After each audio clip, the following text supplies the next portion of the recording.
Ladies and gentlemen, this is the main event of the evening.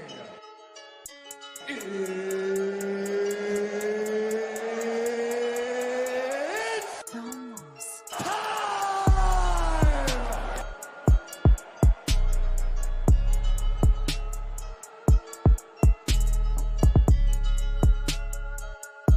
What it do, what it do, what it do. And welcome to this Almost Time podcast. I'm your boy Cornbread 217, aka Ian Gary, Indiana today. You know what I'm saying? And in the red corner, we have your co-host, Paul Wilby. You know what I'm saying? Respect my calls at all times. You know that I read the rules in the back and shit.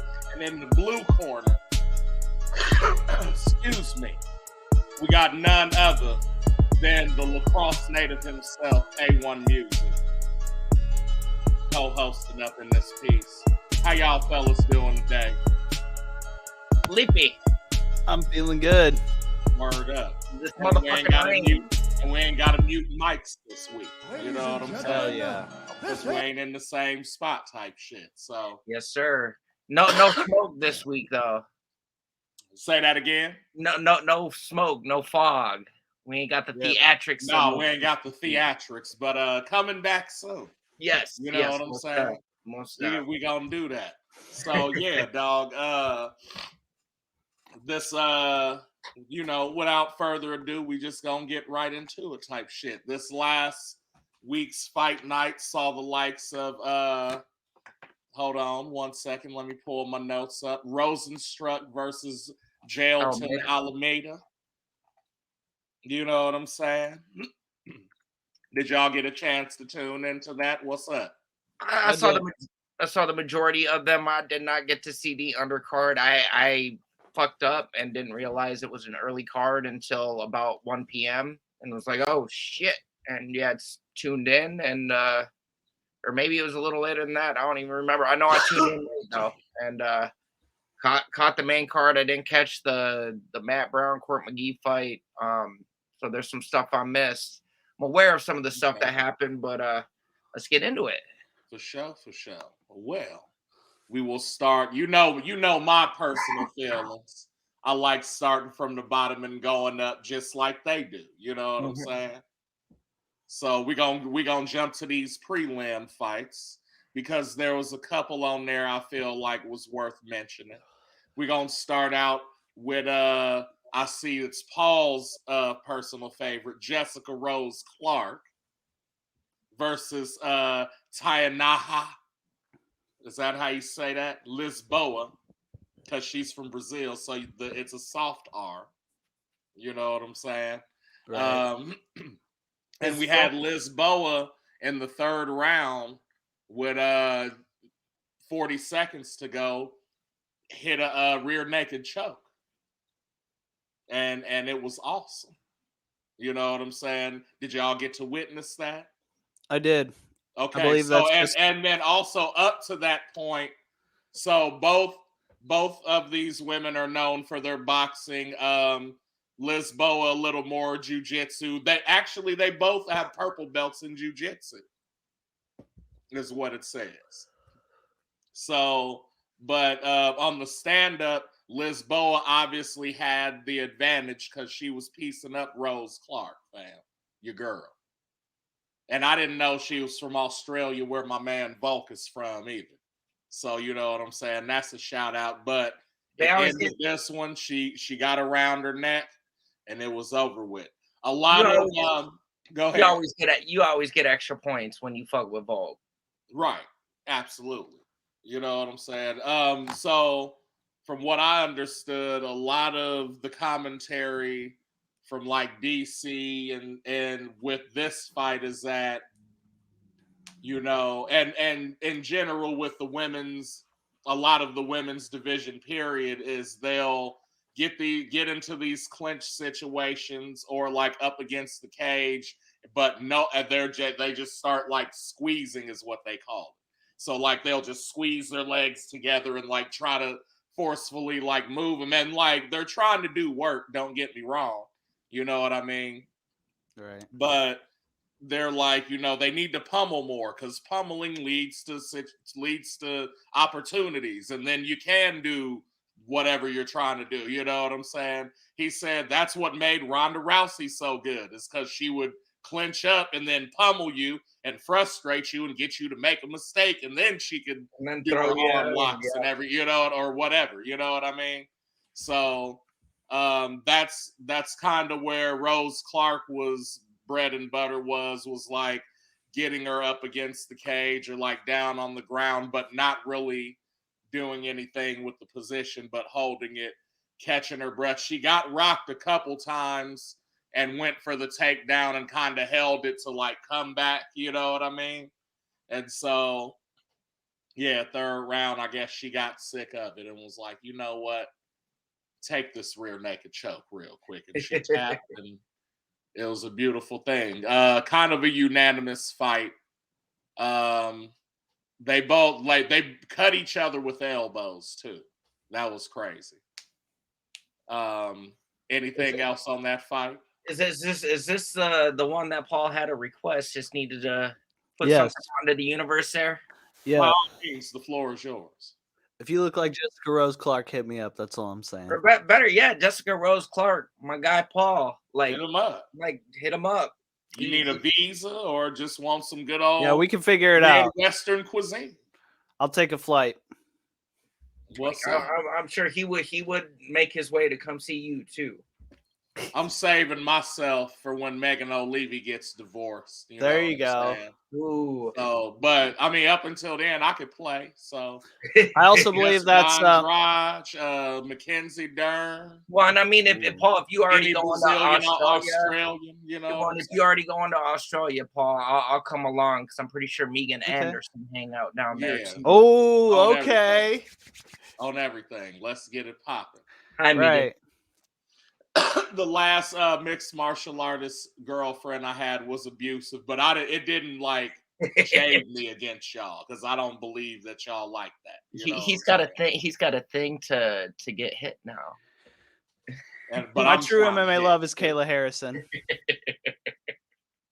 You know what I'm saying? All right, we've all right, so moving on. I'm starting to get half staff a little bit, so we're gonna move on. Right, that's her third submission loss in a row, by the way, I believe. So she needs to polish up her ground game.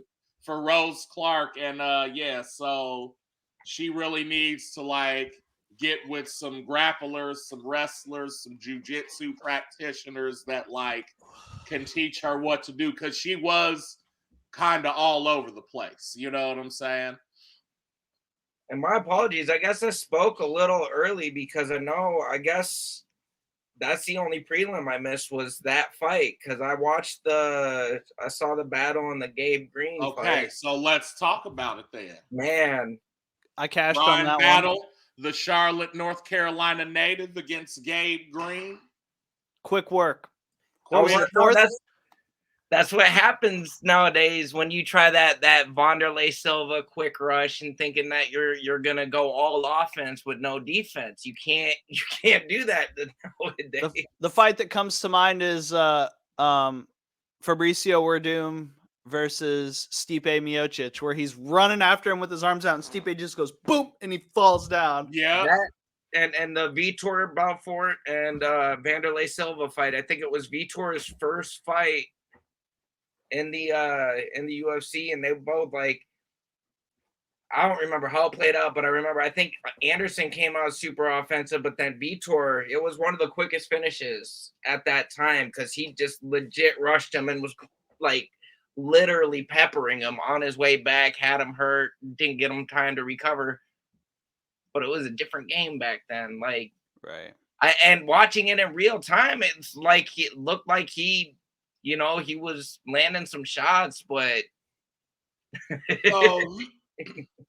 okay, so this it was a 14-second fight. He did fourth it in fastest 14 seconds.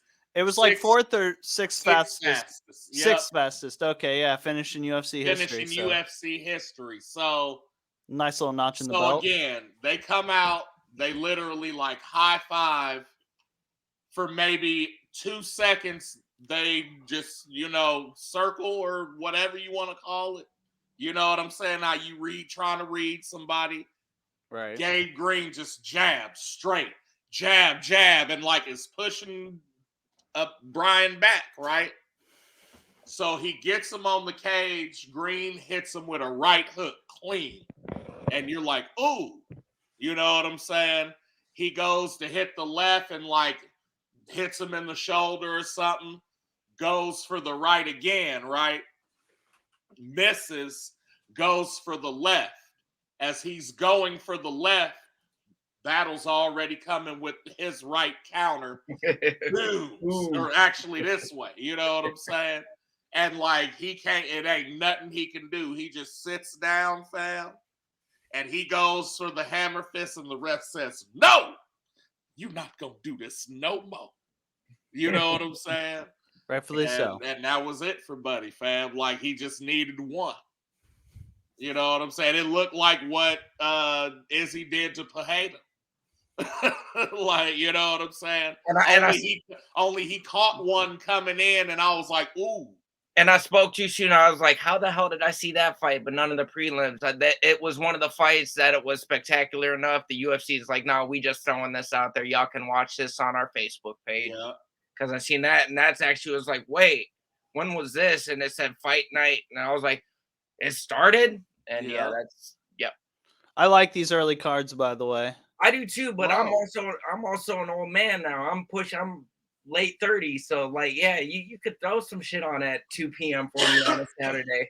Let me get that shit out the way, out the way, but let me enjoy that stuff and still have a whole evening to That's get my thing. and do stuff or not do stuff.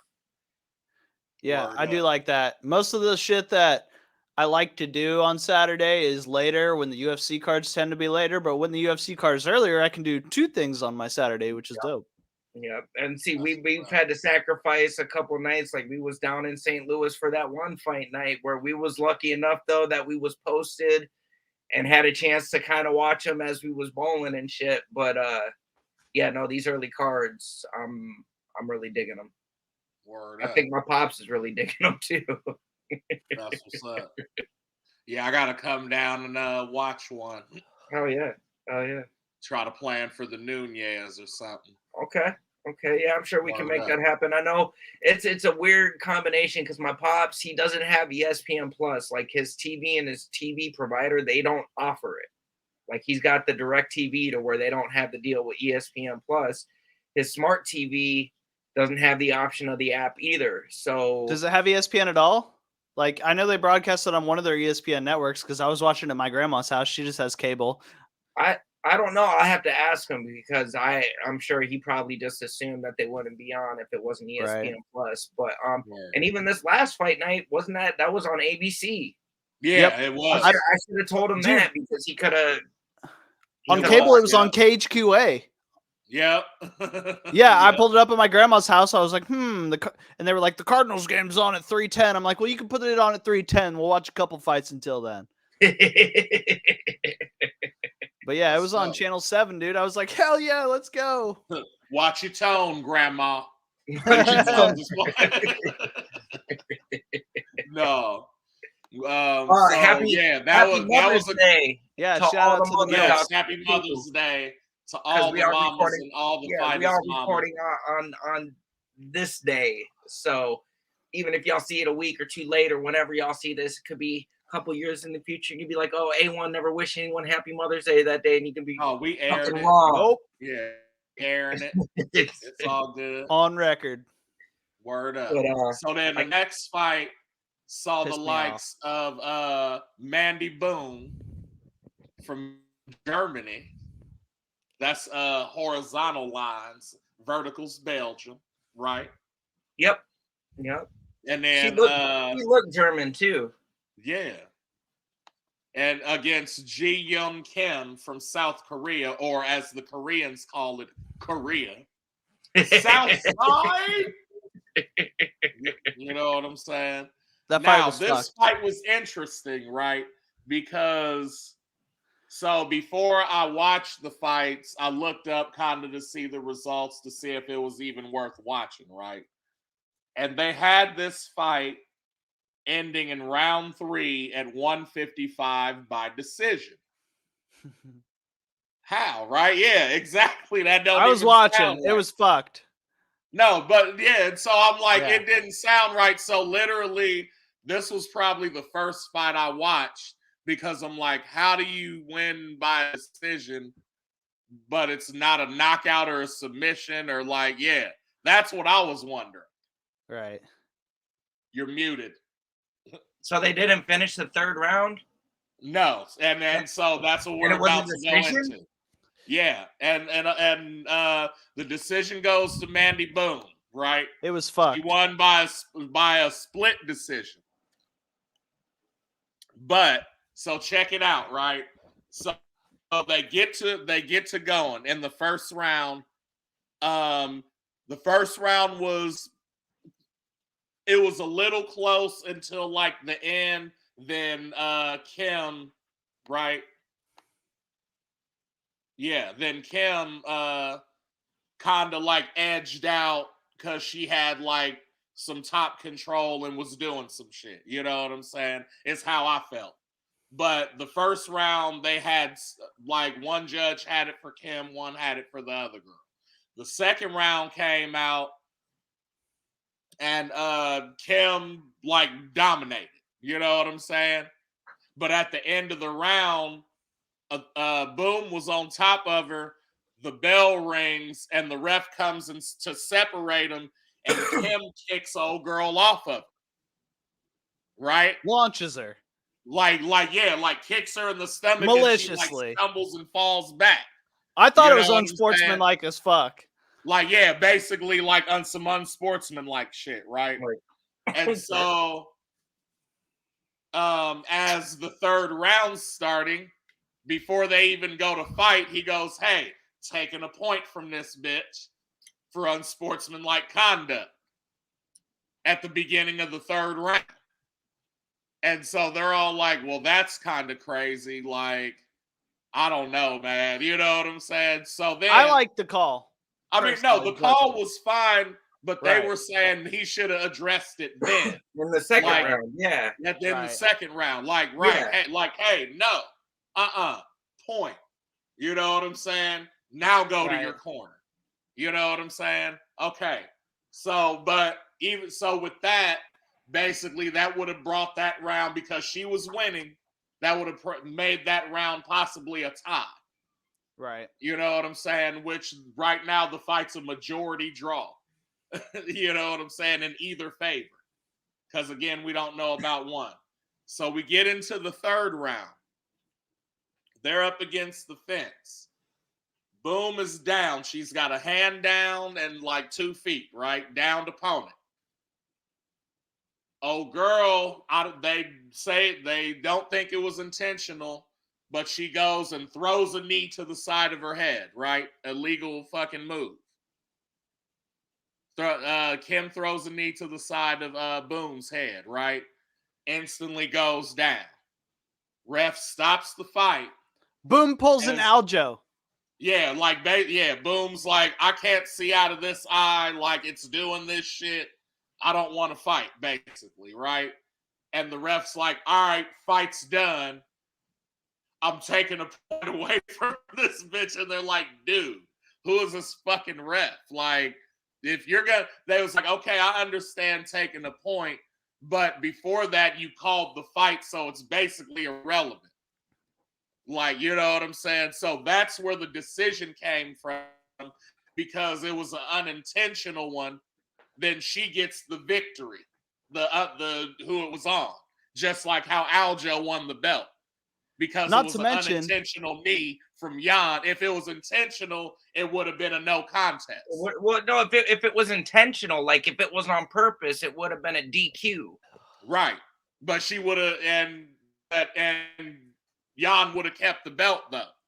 I think it was since a certain amount of the fight had passed, they go to the judges' scorecards. That can't be, because that shit happened in the fourth round of that fucking Aljo and Jan fight. Yeah, that's what true. I'm saying. But that's because I think they deemed it as intentional. Yeah, because the corner said something. The corner So, said okay, knee. so wait, so if the Jan knee would have been unintentional, they would have gone to the scorecards. Yes. I think so. Okay, that makes sense. No, because this one was unintentional and they went to the scorecards, but girl won by a split because of also losing the point in round 2. 2 points. And no, but she only lost one because the last one didn't count because they called the fight already. No, there was like a 10-minute stop in the action, dude. I was sitting there waiting for the fight. They stopped for like 10 minutes. They had the judges turn back in their scorecards so they could change them with the second point deduction. It took like 10 or 15 minutes. Yeah. Wow. And nobody knew what was going on. And the announcers finally figured it out. The judges had to redo their scorecards because he took a point after they had already turned their scorecards in. Right. And that's what everybody was complaining about. Like, yeah, it was weird. Like what? Like who is this dude? Like, you know what I'm saying? That sounds sus. That's how Boom ended up winning by decision in round 3, 155 of round 3. Yeah, it was super weird the way it played out. It fucked up my parlay. I was butthurt about it. Yeah. My over fucking 2.5 should have hit easily, but it ended on some like fuckery. Man, I said that was nuts. So yeah, but also I guess so. One, there was like actual animosity between these two, and then 2, during the fight, Kim just stopped listening to her corner, like just blatantly like was doing the opposite of what they were telling her to do. They were like, "Don't do that," and she just kept doing it. And they were like, "Well, it seems like she would throw the fight." Like,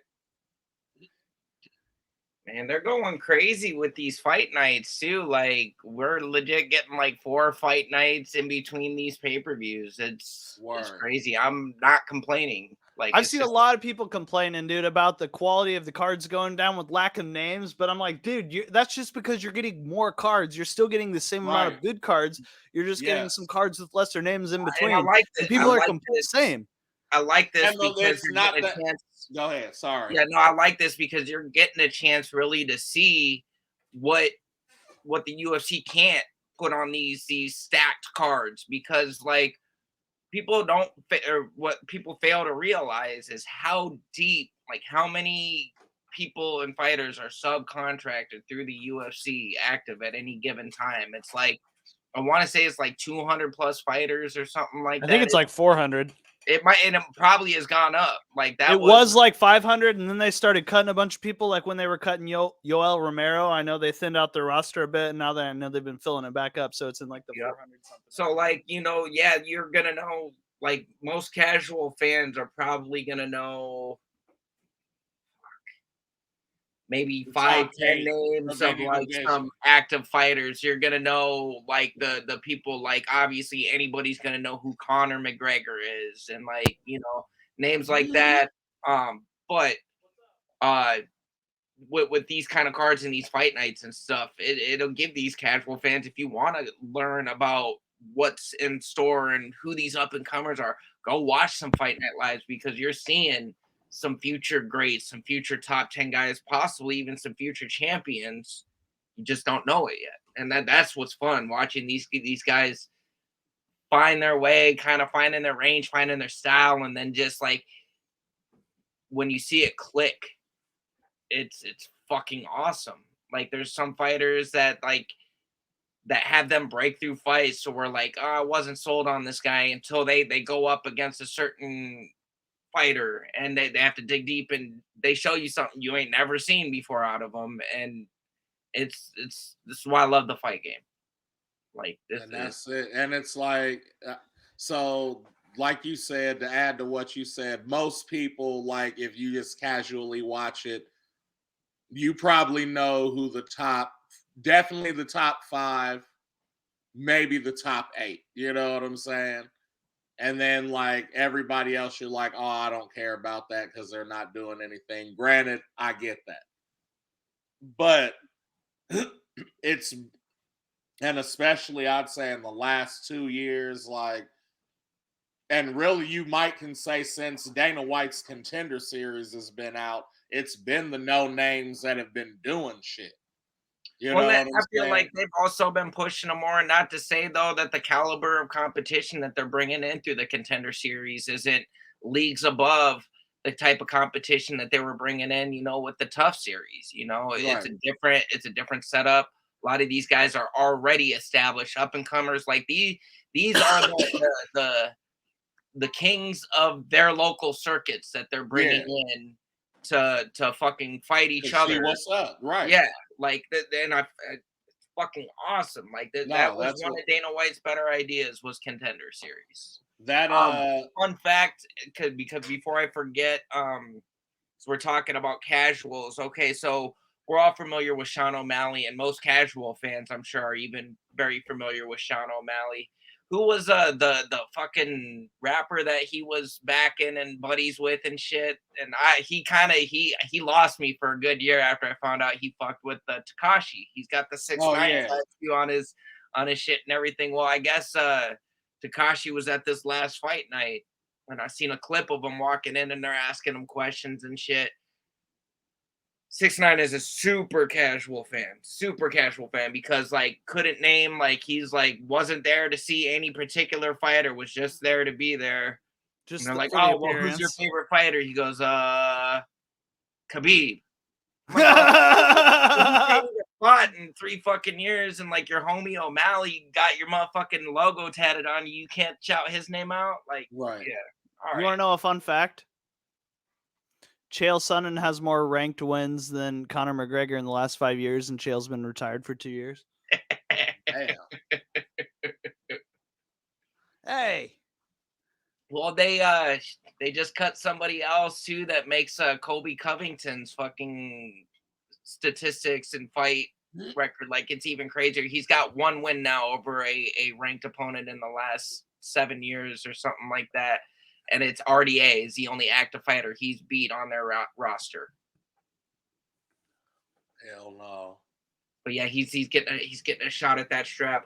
I'm just gonna laugh so hard when it finally comes to fruition and he still doesn't get it. When he gets beat by Edwards or like he's not a champion. I don't think he has that for Edwards.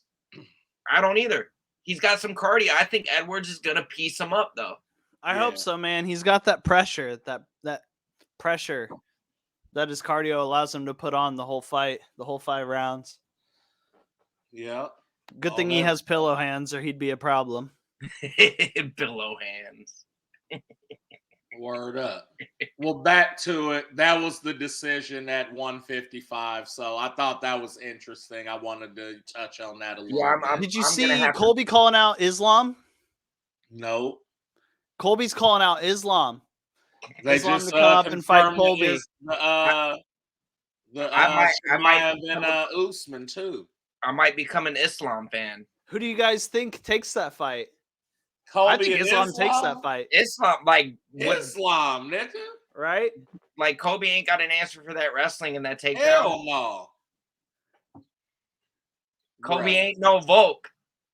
You just seen what had to happen in order to surpass this nigga. We've only seen one nigga do it so far. And that's the GREAT. I don't know, man. I think Colby might be able to out wrestle him in the later rounds if he can make it with the cardio. But I still think Islam wins, but I see Colby's path to victory. I don't see Colby making it to the later rounds against the pressure that Islam is going to bring. I'm just saying I see a world where Colby comes out with the victory, but I'd still put my money on Islam. Like, and I'm just like on hater status right here. I hope that it doesn't happen. I hope that Edwards beats Colby, and so that Islam and Colby like this. I just don't want to see any good things happen to Colby Covington. Me either. It's so fake that, like, I just want to see it fall apart. I want hater status. I want to see it. I hate him, man, but he's good is the problem. So I think the sport's better with him around. I don't think he is that good. I think he had some good fights. He picked his fights, and now when's the last time he fought? March of last year. And then want to sit there and bitch about, oh, you can't sit and just not pick fights and blah, blah. Dude, Like what the him. fuck have you been doing? Fucking glued to Dana White's fucking taint for the past goddamn year. Chomping at the bit, waiting for your fucking title shot, dude. You a bitch. Hey, I'll allow it. You know We what need I'm to get saying? to the news after the card, I think. Word up. Well, that's We're cool. getting caught up. The next two fights just kind of went to a decision. It wasn't nothing really that. Carl Williams and Yeah. oh wait, no, skipped one. Okay, I yeah, don't think. I like that fight though. There was a lot of impressive wrestling going on in that fight. Carl And Williams which is a one? damn good wrestler. The Carl Williams versus Chase Sherman fight. Okay. Some but damn then good also you had wrestling the on Cody display in that Seaman fight. and Douglas Silva de Andrade. Yeah. I like that fight also. Andrade got the decision. Word up. And then And then in the main card, your boy Matt Brown the main prelim. against Court McGee. And Court McGee's an OG too. He been in since 2010. Weren't they both tough fighters, right? Yep. I don't remember, man, but I was like Matt Brown underdog against Court McGee. I don't know, man. Court McGee is a decision fighter, and Matt Brown's a finisher. I'm going with Matt Brown on that that's one. what it was. Is that Court's got the cardio, and Matt. Yeah, fair.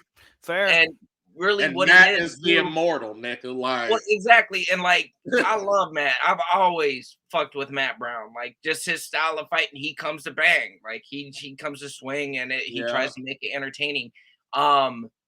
With all OG fighters, especially they've been in the game that long. I personally thought, and probably another reason they had Court as a favorite, I felt like Matt had been more susceptible to getting hit and hurt. He had a layoff as well. Yep. So I could see it, but he's 42. Good to see. It's good to see that Matt still got it. Kind of surprised some people. It was a first round too, right? Yeah, first round knockout. About 4 minutes or so. Another fun fact that was brought up by Paul in the chat yesterday. This is probably one of the only fights that have been sanctioned by an athletic body where both fighters that have fought each other have been clinically dead at one point. They both have been clinically dead prior to fighting in the UFC. So that was a zombie fight then. Yeah. Right, basically. I can dig it, fam. They got something to fight for, life.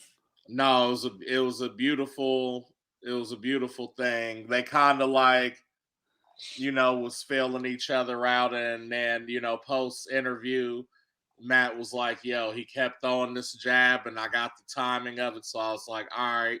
And like literally that's what happened. Like dude went to throw the jab and he literally swayed and like checked right this nigga over his jab, and he just stood there after that. He was like, there's no need for a hammer fist. I'm immortal. Yeah, he bodied that guy. Well, it was so clean. Like, that was definitely the respect factor of him. Like I get it. You're playing a dangerous game doing that just because they say, hey, go until I say not to go. But like some of them fighters, they know what they're capable of, and they know a certain reaction you get from another opponent when you hit them and they react a certain way. The respect, like, hey, I ain't got to do no more because it's done. I don't care if it takes the ref another 5 seconds to figure it out. It's done. Yeah. And also, you heard it though; it was clean. Like there's a certain pop that happens when, you know what I'm saying? Thud. It's like a thud and a pop put together. Like, usually you get one or the other, but the knockout is both. Like the thud is always there, no matter when you hit. But like when you get that pop too, when it's like, ooh, and like that's what happens. So yeah, good one for Matt Brown on that. And another random thing I'm gonna throw out there for all you fight fans, especially you YouTubers that like to clip videos together. Stop adding sound effects into the fights. I don't need extra like fucking fighting sound effects when people are getting hit. It's annoying. Are you talking about the Johnny Walker fight? I don't know. I don't know if it was that. Like I've seen a few of them now where like I was rewatching highlights. It was from Yuri Prohaska and Glover Teixeira. And I got about halfway into the highlights. And I was like, bro, this is sounding like a fucking kung fu movie. And it's not right. Like And it's definitely what it was because it was the same damn sound effect. And I was like, stop! Like I had to back out. Like no, like these motherfuckers are really throwing, and you don't need to add that because you can hear that shit. I watched that fight. No, word up. All right. I digress. We're moving on to the main card. I'm gonna let right. y'all take these because I just kind of skimmed through them, and you know what I'm saying.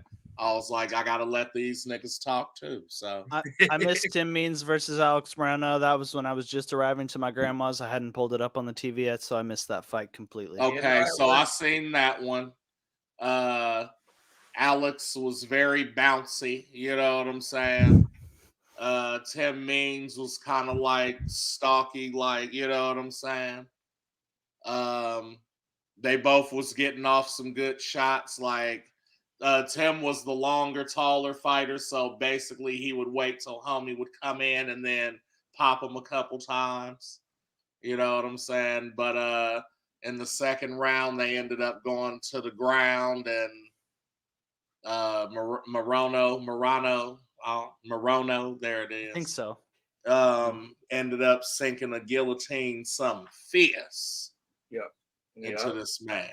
It's about 2 minutes. And yeah, it was tight and it was over with. You know what I'm saying? And so, yep, kudos to Morono, man. Yes, sir. I had that's who I picked for that fight, so I'm glad it worked out that way. He was part of one of my parlays that didn't survive. Word up. Word up. And then after that, you got Carlos Ulberg versus Ior Potiera. I don't know if you guys remember Ihor, but he's the guy who fucking retired Shogun Hua. Yeah. And then celebrated it, and everybody was like, fuck that guy. I remember.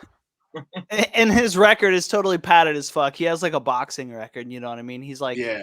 I think this might have been his first loss, but he like fought pretty much nobody until now, even though he's like 19-4 for yeah, him, okay. and then 9-1 for Ulberg. Yeah, I had money on Ulberg by TKO/KO. Yep, round 1, 2 minutes and 9 seconds in. You feel me? Yep, TKO. I'm gonna go ahead since you picked the nickname. I'm gonna let you start off with this next one. Your boy Daniel Rodriguez versus my man. My boy. I'll take it. Now he looked like somebody I would have kicked it with out in SoCal. Yeah. Ian Gary. We close in 82. I'm 84. He 86, obviously, with a big ass chest piece. So we probably would have kicked it. So yeah, that's my man's from Ireland. He's from real Ireland. He's got the weed leaf on his leg, I see, D-Rod. Yeah. And he's undefeated still with a round 1 knockout TKO at 257 called by your boy, because I seen him knock out everybody. Right. You know what I'm saying? It cashed for sure. I saw this dude. He said, I'm very proud of what I do. And I want everybody to believe in themselves just like I believe in me.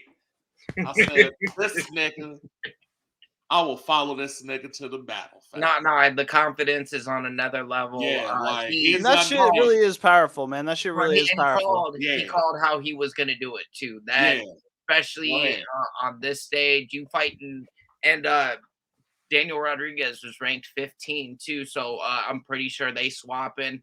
Unfortunately, my boy's not ranked now, but he said my boy's not ranked now.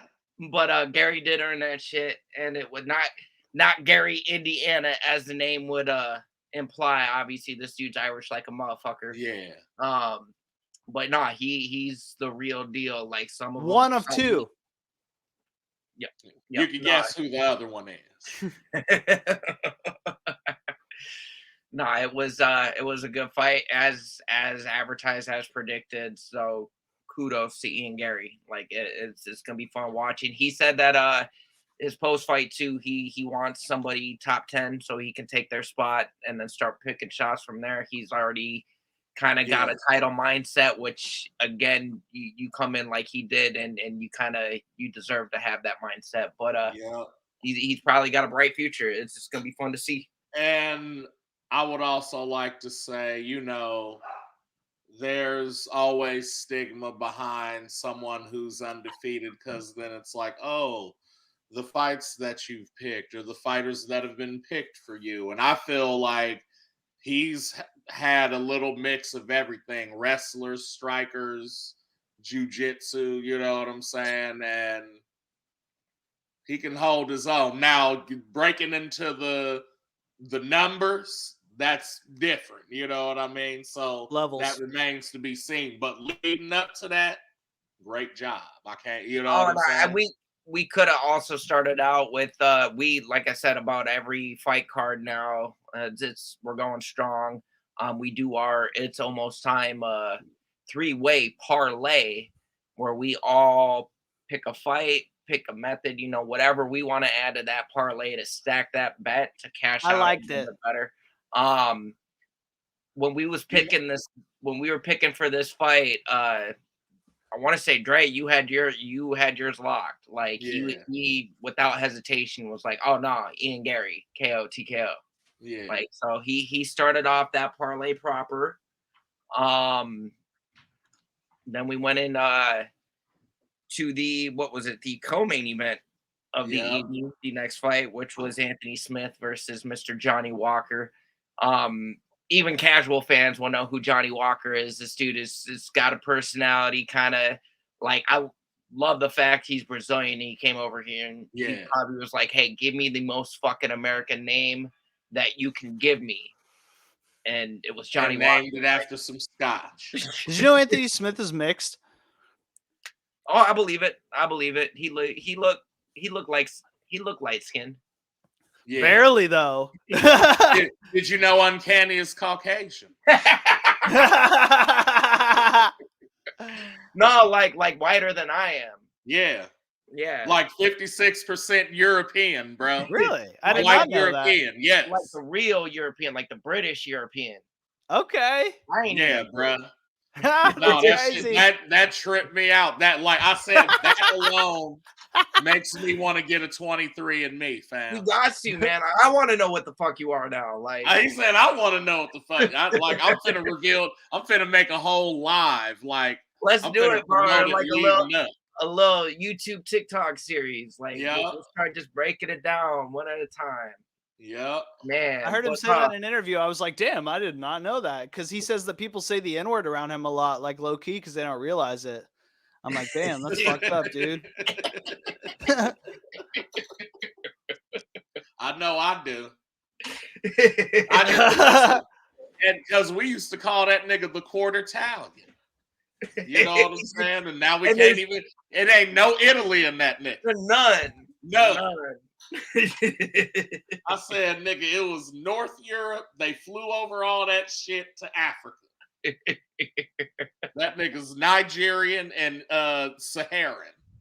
Nigga, So with this with Anthony Smith and Johnny Walker, that was my pick for the 3-way parlay, and I had put my pick on Johnny Walker by KO, TKO, and it went to a decision, and it didn't need to, is what upsets me.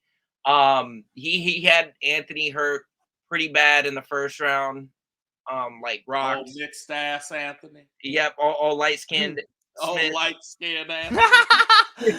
Oh my god, Or would light it be skinned dark Smith. skinned Anthony, since this go the other way? Yeah, but yeah, no, he had Anthony hurt pretty good in the first, and was really tentative, and I think really what it was, and I get why he's doing it. A lot of times you see Johnny Walker fight, win or lose, it happens fast. Like, this dude just always goes for it, and either is getting that head or getting his head, just rocked. But he definitely played a lot smarter of a fight, but he got to the third round to where, like, the whole fight, Walker invested in the low kick, the right low kick to the left leg. and it was money. It was there the entire time. I don't know if Anthony didn't see it coming or just didn't have the tools to try to start checking it. Because the way Anthony stands, Very wide. he's a freestyle fighter too, and the way he stands more in a kickboxing stance to where he's got his heel almost turned in to where he can swing them hips a little bit easier. And it just is not good defensively for what Walker was throwing, at least low. Anthony had some moments he touched them, but it was definitely more telegraphed. You could see the shots coming. There were a couple. I think it was a couple rights actually did catch him pretty good, but and who knows? Maybe if Johnny would have been all crazy gung ho going in, he probably would have got caught, and could have gotten out. But Johnny fought a smart fight. The third round though, Smith was fucked. Like, just was halfway into that round, and he was like, there was one point he got taken down or went down and did not want to get back up. And Johnny almost started to play into it a little bit to where he finally smarted up though, let him up, and he had enough time. He could have finished him, but he didn't want to get caught, thinking maybe Anthony was playing possum. But it was a pretty convincing win, and nothing against Anthony. Anthony's a fucking just a trooper. He's a fucking warrior. Dude can take a fucking punch like it's just durable.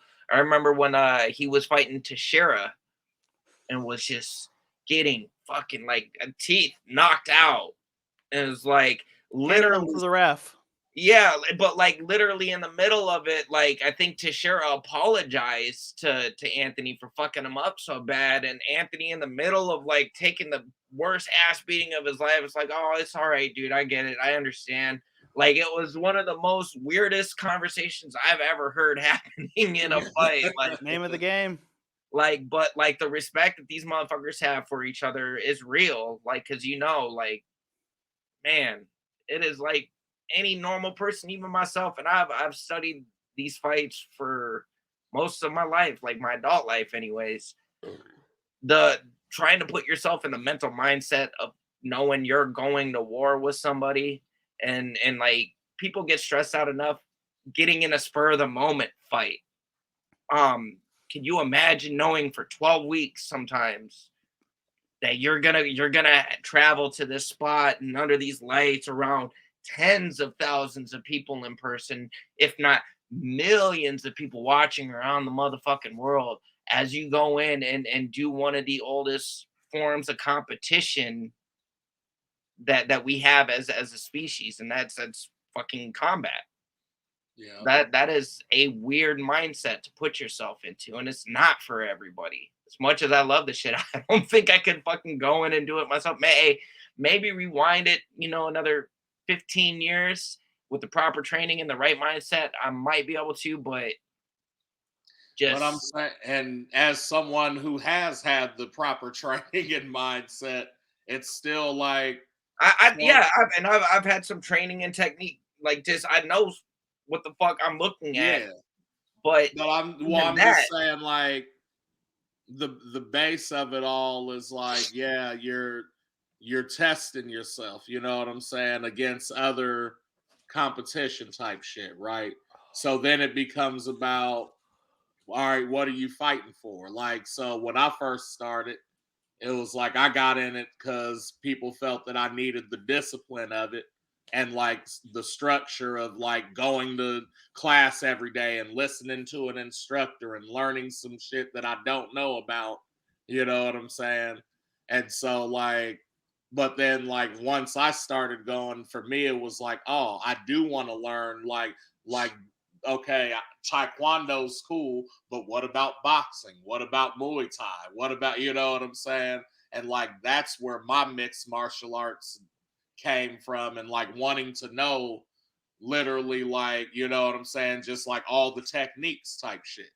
You know what I mean? But it was never because like, well, one, we didn't have like UFC like they do now. You know what I mean? Like, it's not like I could have trained my son since he was 5 and then like he could go into that. You know what I'm saying? Like, the most I could have did with it is like probably like been famous for it and taught it, you know what I mean? Which is cool, but it's not the same thing. So it wasn't like, oh, I was fucking bullied all my life, and like, so I'm fighting for fucking representing the kids that don't think they can do it. You know what I'm saying? And that's what drives me and shit. Other motherfuckers is like, hey, I just don't want to live on the street. So if I gotta pummel 3 motherfuckers and then they just end up becoming champion. You know what I'm saying? Like Mike So Tyson or like Francis Ngannou, where yeah, they kind of it was an ends to a mean, but then they was good, right. and the rest is history. And the rest is history, you know what I mean? So like as I'm 40, you know what I'm saying? So like, would I want to fight right now? No, but I also don't think about it like that. Like if I have to consciously do it, it's gonna suck, you know what Yeah, I'm saying? well, yeah. Versus like having to do it out of necessity, then I'm not gonna think about that because it's a different set of rules. You Yeah, know what I mean? yeah. It's a But it's reaction, like yeah. even like to this day, like I'm thankful for the training and the stuff that I did learn, just because, and I did it more so. I was helping a buddy train who was taking fighting seriously at the time, but it also was nice to me because it kind of built up my confidence. It's like, hey, I kind of know my shit to where, again, I'm not a confrontational person, but it just made me feel more comfortable. Like, hey, if some shit popped off, I know, like I'll be all right. I feel like I'm well equipped to handle some shit. I would You know what I like mean? to get back into though, like just kind of start back training and just simple drills and simple fucking combos and shit And like that. that's what I was gonna say too. As I'm getting older, I just find that I like the discipline of doing it and keeping in shape and like, you know Well, what it's I'm like even saying? hitting the gym and shit, it fucking sucks, especially if you ain't been active and you've been Just a keeping lazy yourself ass. sharp.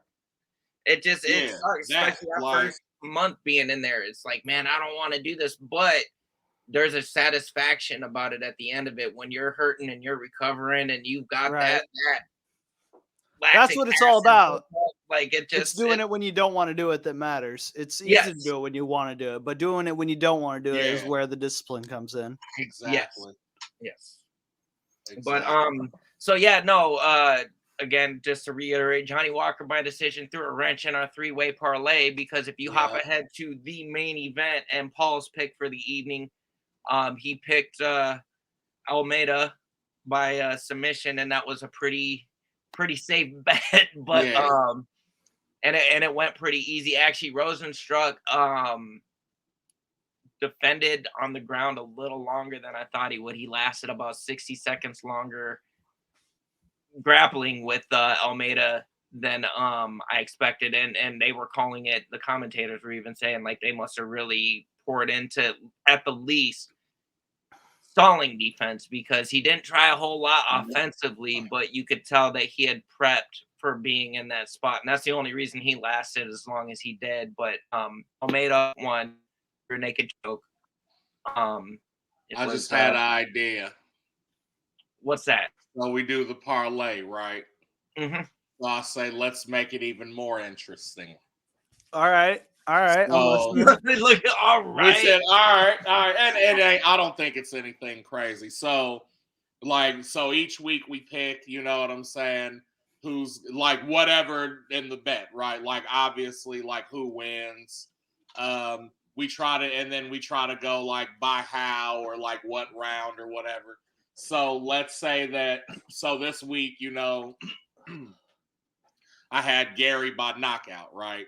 So then the next time we go to parlay, I got to add one more thing in Oh order to shit. try to win. You know what I'm saying? So Okay. like, so what? I'm gonna look ahead real quick. What's the next? The next fight night is Dern and Hill, right? Yes. And so let's say we take that fight, and I'm like, okay, since I won last week, I'll say, all right, I'm gonna take Dern in round 2, which is my 2, and then I got to add one more, right? So let's say, you know, by submission, or like I'll be like, or what? Weren't we talking about even doing like, yo, Dern's gonna throw like 25 right kicks, You know what I'm saying? Yeah, And that should stuff be like crazy. that. Like we can even bet on stuff like that. So it'll be Gotcha. like, yo, all right, Basically, Dern's gonna win in round 2, but she's only gonna throw like 15 left hands. we'll see. But some of us, like, I don't know. I mean, we could do that, but at the same time, like, that means I got to start, because if I lost, I got to start just going, okay, I got to pick a fighter and just like by money line. I Yeah, shouldn't be allowed to pick a method then. I right. have to Right. No, build yeah, up. I'll be right back. I gotta hit the bathroom. for sure. All right. But no, yeah, that's cool. You know what I'm saying? But like, I just feel like, you know, if we can do that and keep guessing and guessing right, like just the possibility of like bet and money line, and you he's know like, what no, I'm saying? It's like I'm just trying to stack my predictions to where that's it. You know I what can I'm go making rob it? Vegas like Rain Man, and he was a retard. Yeah, like, but what I'm saying is like, one, you never know what's gonna hit, but also two, like that keeps it fun and interesting. And then like, who knows? Let's say like after a year of doing this shit and having like a pool, like it's like we keep track, you know what I'm saying? It's like, oh, we, you know, it's almost time raise 2,500 from bets, like, From you know what I'm bets. saying? So Well, our really, what next we could do broadcast is too. gonna be from Atlantic City or some shit. Yep. Yeah, really what we could do too is if we start getting good at these parlays and banking out, we could set that into a fund, or we're set up that's the It's Almost Time travel fund, or the Yeah, It's Almost Time podcast fund, where that's, what we yeah. reinvest into the shit. Word up. No, that's what I'm saying, fam. Like it, figure out a way to make it work for you. You feel? Sure, we could do that. But yeah, we kind of did jump ahead. UFC Fight Night next Saturday, May Yeah. 20th. It's going to be at the Apex in Las Word. At Vegas. the Apex. Yep. All right. I know a lot of Yeah, people hate those Mackenzie shits. How do you Byrd. guys feel about the Apex cards? I know a lot of people hate them. I like it just because, like, it's dope, and I feel like Vegas, if they're smart about it, even when they're not doing fight nights, like literally have fights every other night or 3 nights a week at the Apex, so where tourists coming in, hey, we got such and such. It's gonna be some no names, people you don't know, but that's gonna be ways for people to get affordable tickets to some events and actually get the UFC experience. In my opinion, I don't think they really sell tickets, do they? they do. I mean, Yeah, it's limited because it's smaller, but yeah, they Right. sell Right, tickets. right. They do. I Yeah, thought they. looking at that card. I don't really know anybody on that card. I do know some people. Let's go through. I know Chase Hooper on the card. He's got that curly haired Oh, jiu-jitsu Michael kid who looks Johnson. And Michael Johnson on there. Godinez. Michael Clay Johnson. Carpenter. Okay, Yeah, he's kicking off the main card. Yeah, Michael Johnson. Yeah, no, this is gonna be a lot of newer. Raquel Pennington. You know her if you see her face clearly. Oh yeah, Yeah. I know Pennington. Right. That looks canceled though. Oh, Oh, you're right. Carolina's on that.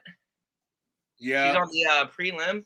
The main. Yeah, it's a weak card as far as name value goes, but sometimes those are the sleeper cards that. Oh no, like produce those are bangers. some of the best cards you'll get. Is like, Right. wait, who are these people? But then they come out and just be knocking and each they other's be doing faces their off and thing, shit. fam. 100%. Yeah, right. no, that should be a good card. And then you got the week after that is Kai Kara France and Albazi, and that Yeah. is June 3rd at the UFC Apex in Las Vegas. Yeah, because we got Memorial Weekend, so they skipping that weekend. Okay, and then we got Jim Miller on that card. Daniel Pineda, Alex Cacares.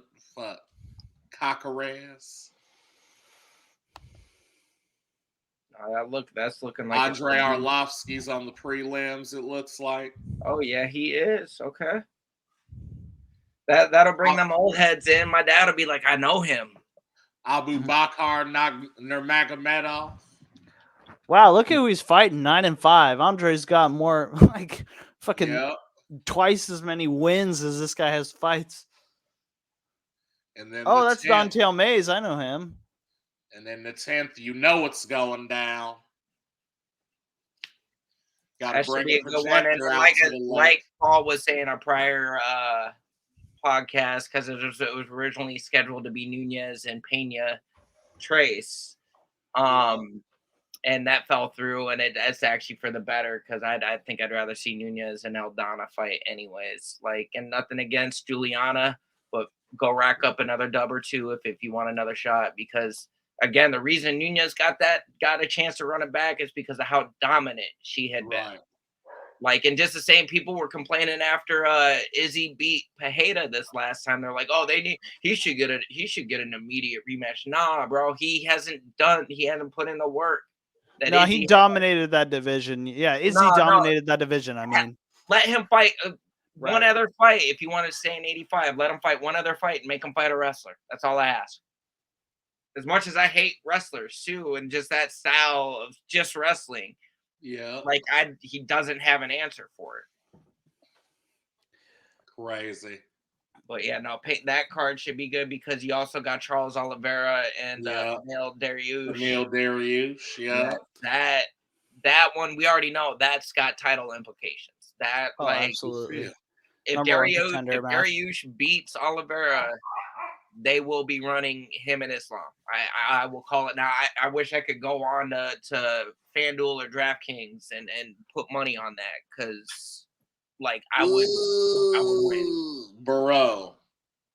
So I know I'm going ahead, but after that you got Strickland, Magomedov, you got who else is on there? Emmett Topuria, you got Cannonier Vittori after that, but on 290, and you know we gonna be there. We ain't gonna be in the building, but we gonna be not in the yet, vicinity. But we working it out. And if any of y'all are interested in trying to make it happen, and I shouldn't even be throwing it out because I could be throwing a wrench and making it happen for us. But UFC's got a contest going on right now where you can sign up for VIP passes, all access, paid stay, air trip, accommodations, all of that mumbo jumbo for UFC 290 and International Fight Week. I believe it's the website is UFCit'salmosttime.com. So I thought that was funny because it's almost time, not affiliated with the UFC officially, obviously, but we trying to be. Oh yeah, I would take it in a second. Like give me some of that money, Dana. Let's do it. Word. I'll even brown nose Kobe if you pay me enough, I guess. Yeah. Yeah, I'll sell out. You said I'll sell out. I'll stand there and record everybody. Like, bro. Like this, that would be something I could make a career out of, talking to fighters and just anything in the fight biz. That would be dope. I would be all about it. But yeah, UFC 290 Fight Week. 2 or 3 of us, anyways, we gonna be out in Vegas, turning up, kicking it, music videos. Your boy Volkanovski, your boy Rodriguez, International Fight Week. Yes. Brandon Moreno, Alexandre Pantoja, International Fight Week. Robert Whitaker, Dricus Duplessis, Dan Hooker, Jalen Turner, Bo Nickel, Trayshawn Gore, fam. Tom Brady. All International Fight Week. Okay, so I just heard, and they haven't updated the website, but Davidson Figueroa, he had a flyweight bout scheduled. It's canceled. He's not fighting flyweight anymore. He's going to be making his bantamweight debut. So he's still fighting, but he's going to be at 135.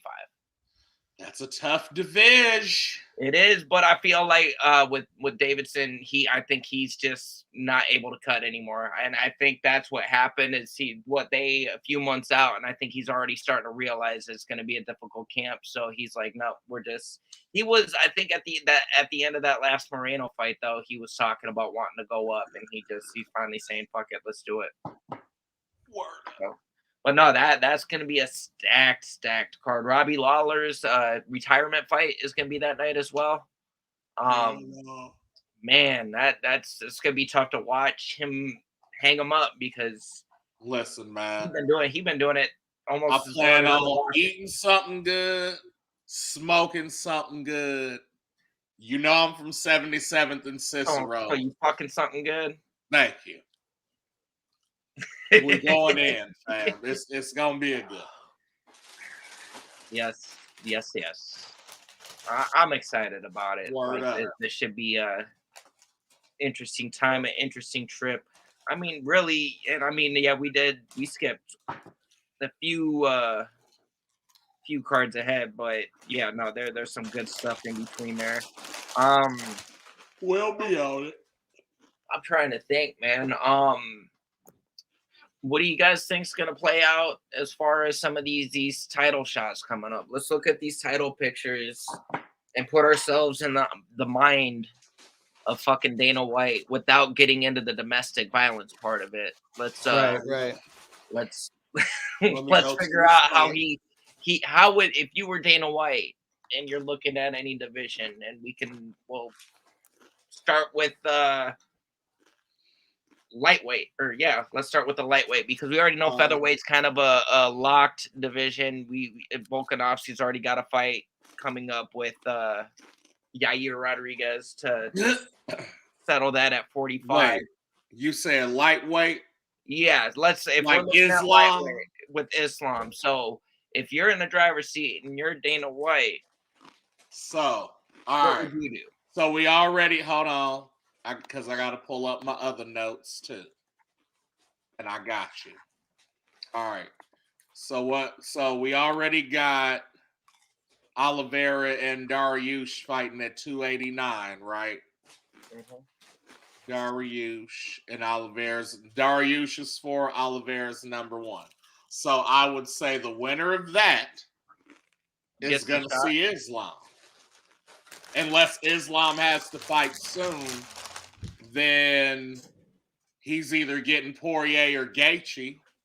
But I think that what they're trying to do right now too is that they were talking about setting up Poirier and Gaethje number 2, which I would be interested in seeing, because it's been 3 or 4 years since they fought, maybe 5. And so I mean, when would Islam have? He would have to fight before October, right, or November? I mean, is it to where he doesn't lapse his contract? Is that what they're looking at? Yeah, where he has to defend or whatever. Because they have to fight at least once a year, right? Right. And see, and this is what's already upsetting me about Islam is he's not, like, how active is this dude? I know he fought Volk a few months back, but that wasn't even his division. That doesn't count as being active. You went to somebody else's way. Yeah, like that was like an exhibition. Or no. Actually, no. I'm sorry. That was Volk came up. That was you're right. But still, I don't know. Maybe I'm biased, but no, I feel like Islam should be more active. So again, with Oliveira and Dariush fighting, I feel like the winner of that should get the title shot. Still do Poirier and Gaethje, but if Islam doesn't have to defend again, like if the Volk fight counted, you know what I'm saying, then he wouldn't have to fight again until next year. So just do Oliveira, Dariush, Poirier, Gaethje. The winner of those two face each other for the title shot. Well, and I don't think per se that Islam wants to wait a whole year before a fight, in between fights. So yeah, maybe the situation that they're in right now with you got Dariush and Oliveira coming up, he gets the winner of that, and they could probably even run that in September or October, depending on how the fight plays out. Because I think that's what they're eyeing, especially with Islam, because they've got that card in October in Abu Dhabi. Right. So that would be my guess, is they're going to run this, and then the winner of that's going to get Islam in at Fight Island. Word up. And then middleweight, you already know. Izzy? Or no, I'm sorry. I skipped a division. Let's talk welterweight first. Okay, Leon. Leon's a champ. And they already said your boy Khamzat and Usman is set up. But that's going to be at 85. Is it? Khamzat, yeah, Dana White said Khamzat's not fighting at 170 anymore. Oh, okay. So if they run that, he's moving up to middle. Go up to 185. All right. So then what? So Burns is 5 then. Burns is 5. Bilal's 4, Kobe's. Well, hold on. No, Burns is 4. Bilal's 3, Kobe's 2, Usman's 1. I just, man, that talk about Dana White privilege. Ain't fought in 15 months and still And ranked he's number 2. 2. He got some kind, like, man, they went to Epstein's Island together or some shit. Ah, Probably. Like, he got something on him. man, I didn't know Michael Chiesa was right under Neil Magny. Yep, and actually, somebody called out Neil Magny this last card. I don't remember who it was for sure. Ian Gary, I think. Yeah, it was Ian Gary. Yeah, he's got a record too. Neil Magny does. He's tied with somebody. Tied with somebody for what? For rank? I don't know. I just seen it and I forgot. Hold Probably on. most decisions. He said most decisions.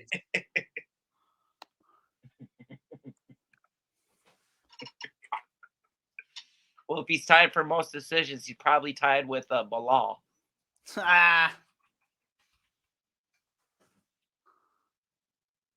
And he's Haitian. Didn't know that. I'm not hating. You're hating on me. He said, I'm not hating. Haitian sensation. Holy shit! I was right. He's got 7 KOs, 4 submissions, and 16 decision wins. What's up? And he grew up in Chicago. Who was that, Magny? Yep. That's not a record you want to hold. Be from Chicago? No, hold on. Decisions. He said being from Chicago. You bogus for that. It says Brooklyn, New York on ShareDog. The most welterweight wins. Ah. That's what it was. He has most significant strikes landed in welterweight history. And he's tied for second most unanimous decision wins. With GSP, Usman, Frankie Edgar, and Bilal Muhammad. Bilal is in there. He has the longest fight time in welterweight history.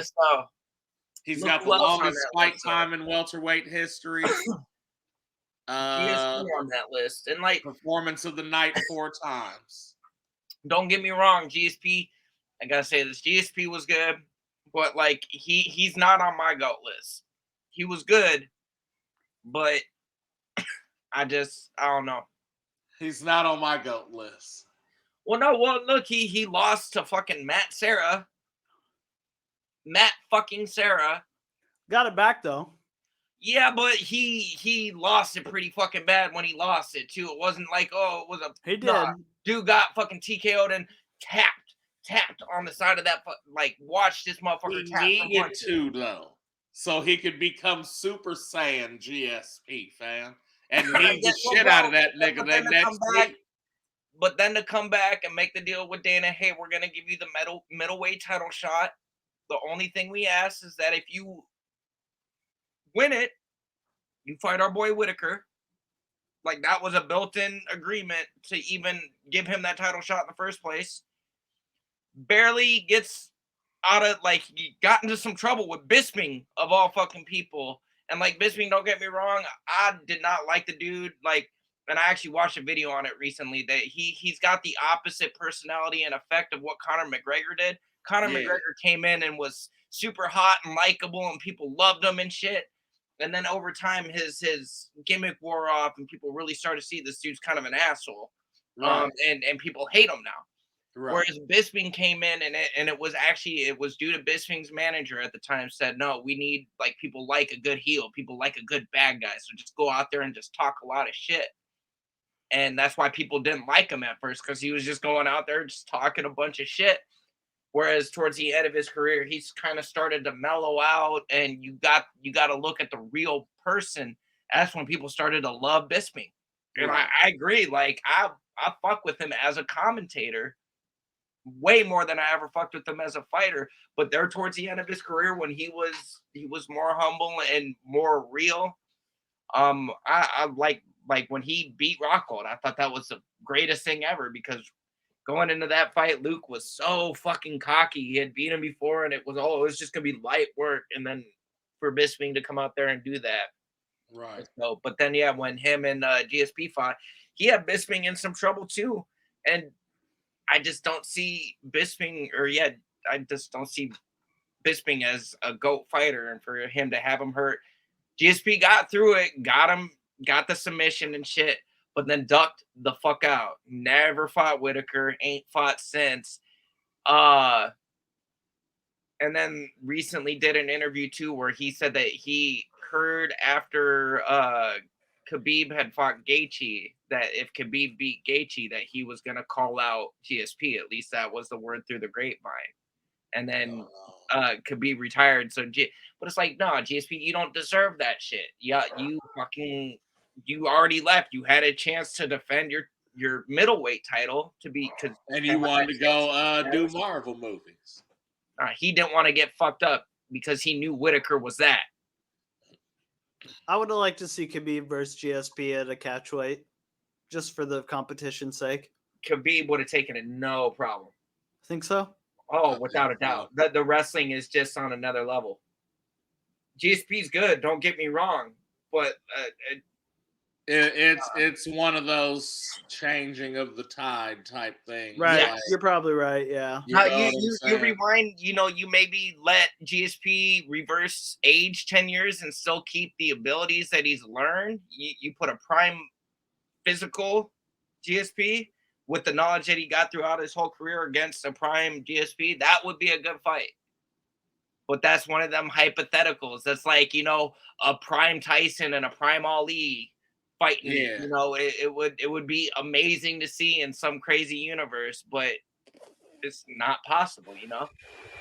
I think if that happened, like say we could go to other universes and shit and do like see shit that we've always wanted to see, you know what I mean? I mean, we kind of can do that. But what I'm saying is like one, I don't have VR yet. And two, you know what I'm saying? But no, for real, like if I could be like, hey, nigga, I'm finna go to Galaxy Arena and watch Tyson fight Ali, I think my penis would be hard the whole time. Probably. And not because like I want to have sex with them niggas, but I'm so fucking excited and the shit's real, nigga. Right. Like, you know what I'm saying? I'll be like, oh my fucking God. Mm-hmm. I enjoyed if there was Tyson like versus Jones. Yep. Or if there was another universe you could go to that was similar like that, but you could go watch any musician that ever was a thing and go watch them live and like they was still around and shit. I would probably have a huge erection at that shit too. Like that. Like let's stupid. Elon, if you got some technologies, just holler at the It's Almost Time podcast. We'd really like to hook a brother up. Yeah. Yep. I'll keep a secret. I'll sell out and then not say nothing. That's it. Just let us go watch some crazy fights in the alternate universes with like you and Zuckerberg and Bezos. I know Bezos over there watching some shit too. Let's make it happen. Tupac, yep. Bro, we're good. That they probably got all sorts of stuff. But let's the middleweight obviously is another tough division to where if I was Dana it would be hard to pick what's happening there because Izzy's got that shit on lock right now. And we know that Pajeda's moving up to light heavy. Oh, Pajeda's got such a low key call out game. Like his call out flex is so underrated because he doesn't say anything, but he posted a picture congratulating Johnny Walker of his win, and it was just stoic ass fucking Poeton and Johnny Walker smiling in the background, and all he said was congrats, but you already know motherfuckers are running with it. Ooh, Pereira versus Walker, and like, so no, he's Yeah. doing what he's supposed to be doing. Kudos to Poetan for Yeah. the call out game. Yeah, that Let's nigga celebrate, looks like true ogre, fam. I bet you, bro, he is probably super dope and fun to hang out with. I bet you. Oh yeah, like he's got to be that dude. If you're that good of an actor, if that's acting, yeah, you got to be that dude. But no, so without him, because I guess I'm looking at an old list or something. But so without him, you got number 1 Whitaker, 2 Vittori, 3 Cannonier, and they're getting ready to fight in like 3 or 4 weeks. Yep. Well, and then Whitaker and Duplessis is running it, because that's really what they're looking at right now. If I'm Dana, That's the pre to that. What's the up? Whitaker Duplessis is the pre to Vittori and Cannonier. Okay, so so they're on the same card. Yeah, that's the same night. But look, at number 5 or number 4 is Costa. 5 is Duplessis. 6 is Strickland. They got 7 Costa, is Derek Brunson. They still 8 got is Costa, there's hitters. They still got Costa ranked in middleweight. Yes. Because that's something I heard, that Dana's told Costa he's never fighting middleweight again either. Oh, okay. Well, so that might be, but again, Dana says a lot of shit that doesn't fucking happen. Speaking of, I feel like we should mention too, because we are talking MMA and this was a former fighter, but Francis Ngannou hinted at a big announcement on May 16th, so 2 days from now. Basically posted something, a little video, but the video was just followed by just an emoji. I heard he signed with PFL. You've heard his PFL. Some people are speculating that maybe he cowered back or worked something out with the UFC. I see. I heard PFL. We'll see. Well, PFL said that they weren't pursuing. Wasn't it PFL that basically didn't even make a final offer because a lot of the shit that he was asking was crazy? That was one who didn't submit the final offer.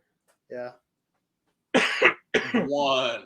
Because if he signs with PFL, then he's in with Jake Paul and he can do Misfits boxing. Misfits boxing.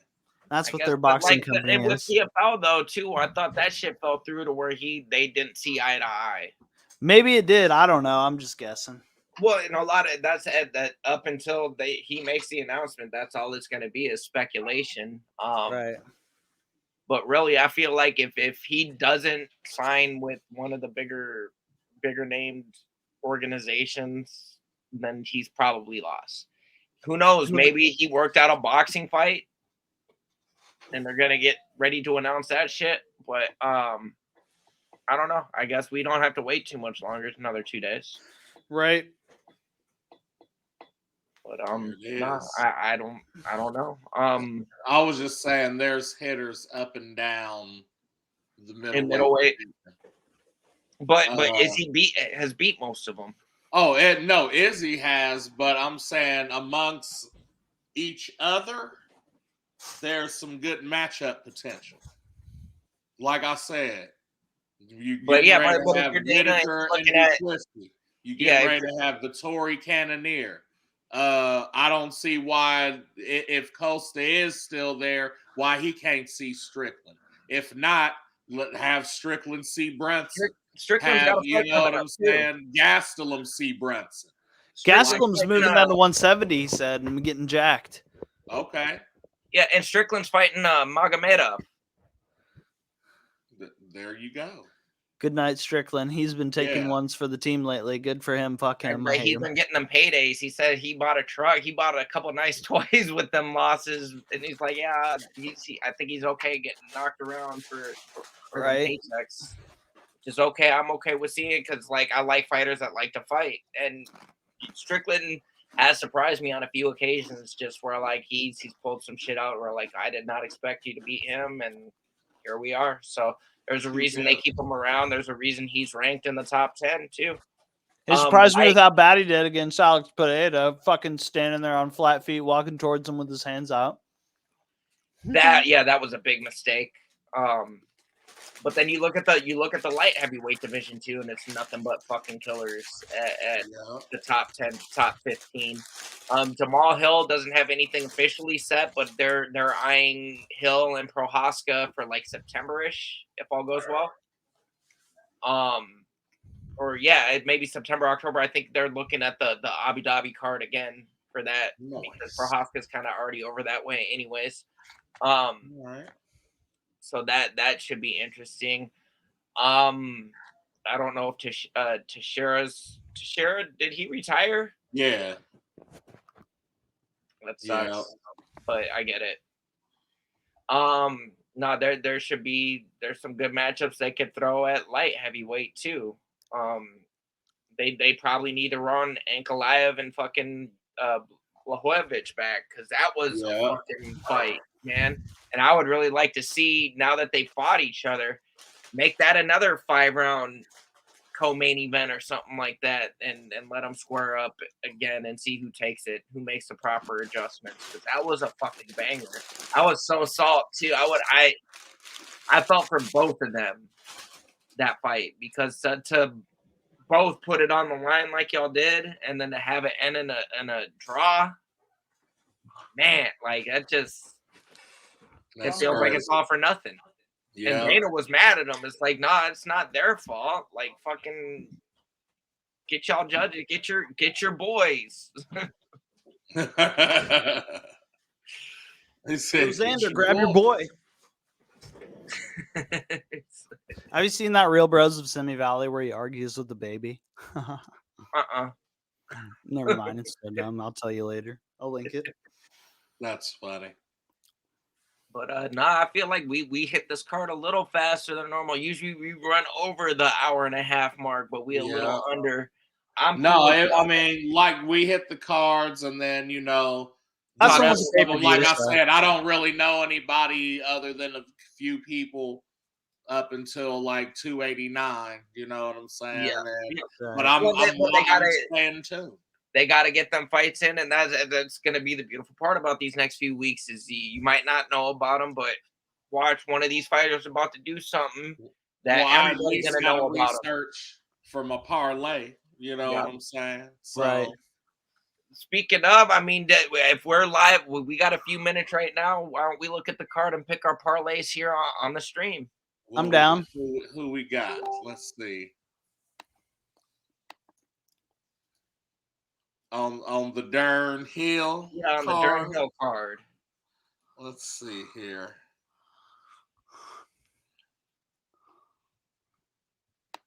I don't want to, pick. I don't want to go with the main fight. You know what I mean? Unless like it's somebody I mess with like that.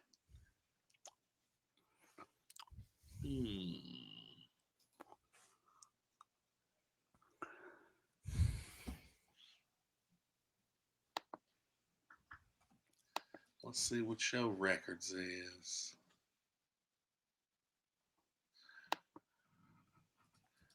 Doing the research right now. 8 wins, 1 losses. So your last 5 is all I need. Sub, KO, TK decision. Ooh, okay. Hold on. Who you facing? Before I make my final decision. You dig? This card's hard. I know, that's what I'm saying. And I'm like, hey, let me put everybody on the spot for picks, and then I'm not even ready. I'm going to bet Mackenzie Dern by submission. Let me put everybody on the spot for picks. Mackenzie Dern by submission. Lock it in. He says, there you go. I know she's obsessed. Bro, have you ever seen the video of her accent evolution over time? Uh-huh. She talks with a fucking Portuguese accent, but she's like just American. Yeah. Like a weirdo. Man. Oh, Joaquin Buckley's fighting? He's the guy who did that ninja kick. Remember when the guy caught his kick and he spun around and kicked him in the face, knocked him out? Yeah, bro. He's from St. Louis too. Okay, I'm gonna just go Michael Johnson on the money line. Okay. Okay.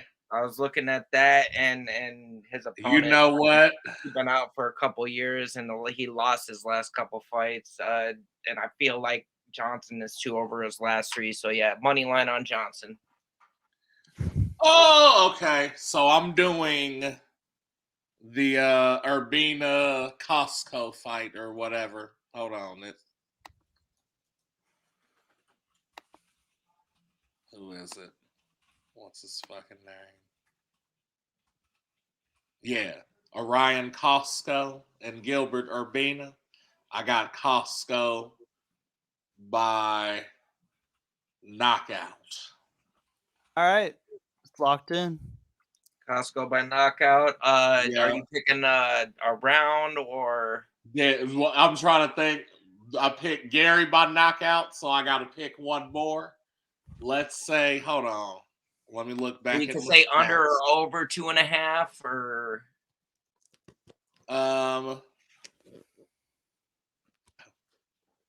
While I'm getting my stats back, I was gonna say that Urbina just lost to Brian Battle, who did the 14-second knockout by rear naked choke. Okay. Herb Dean was the referee. Have you seen where Conor McGregor thinks he's going to come for the knockout record in welterweight? What? Yeah, he says the Matt knockout's Brown going to be in round 3. Okay. But he said he's coming for the welterweight knockout record. No, I think it's just highest KOs inside the UFC because Matt Brown KO'd tied Derek Lewis. Yeah, to tie 13. And Conor McGregor says he's going to beat it, but he's only at 8 KOs, so he has to get 8, 9, 10, 11, 12, 13, 5 more KOs. The dude doesn't even fight every year, and he's 34 years old. Yeah, no, it ain't happening. No fucking way. Like, at this point, I think Conor's a little delusional. And he's going to run with this as much as he can, and I think he's doing this on purpose because he knows the more he competes, the more holes people are going to find, the more he's going to get beat, and the more that legacy is going to get tarnished to where he can only run with this shit for so much longer. That's why it's on steroids right now. Yep. Hell no. That's crazy.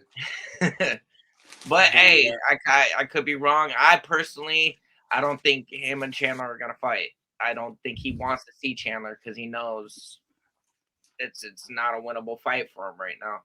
But again, I could be wrong. Maybe Conor knows something I don't. But I want what he's smoking because if he's that delusional, I need some of that. He said, I need some of that. That's what's up.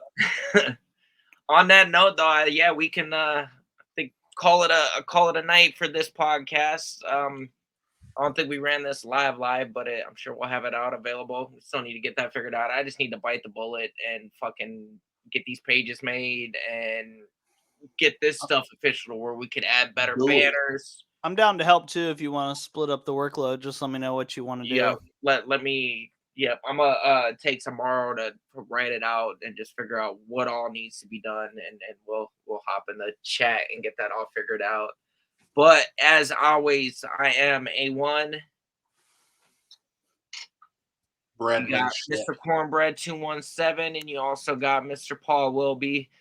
We're gonna call it a night and say good evening from It's Almost Time. Is the main event of the evening.